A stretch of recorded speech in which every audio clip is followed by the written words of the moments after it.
কখনো কারুর মন রাখার জন্য নিজের মন ভাঙবে না।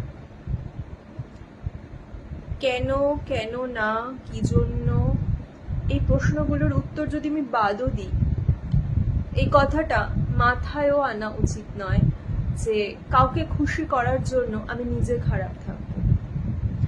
এটা কিন্তু এক প্রকার দাসত্বের মধ্যে পড়ে। তুমি যদি কারোর দাসত্ব সজ্ঞানে মেনে নিতে চাও, সত্যি সেখানে কিছু বলার নেই।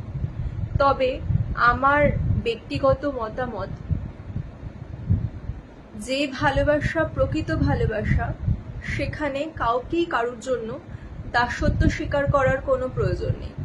সেখানে দুজনই দুজনের কাছে সমানভাবে অ্যাকসেপ্টেবল হয়, সমানভাবে দুজনের ইচ্ছা অনিচ্ছার গুরুত্ব দুজনের কাছে থাকে।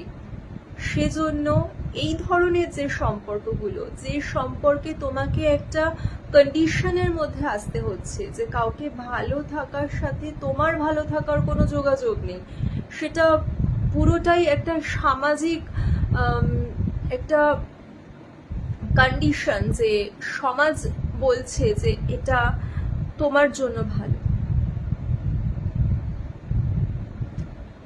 এই ধরনের ভালোগুলো কিন্তু দীর্ঘস্থায়ী হয় না। কোনো না কোনোভাবে একটা মানুষ শেষ হতে থাকে, নয়তো মানসিকভাবে, নয়তো আর্থিকভাবে। তো আমার ব্যক্তিগত মতামত হলো, সমাজকে খুশি করা বা কাউকে খুশি করার জন্য প্লিজ নিজে খারাপ থেকো না, নিজেকে ভালোবাসো, সেটা সবার আগে দরকার। কারণ আমরা খুব ছোট্ট জীবন, এইটুকু জীবনকে ভালোভাবে আনন্দ করে কাটানোর জন্য এসেছি, আর সেটাই করো। সেটা করাটা তোমার জন্য বেশি দরকার।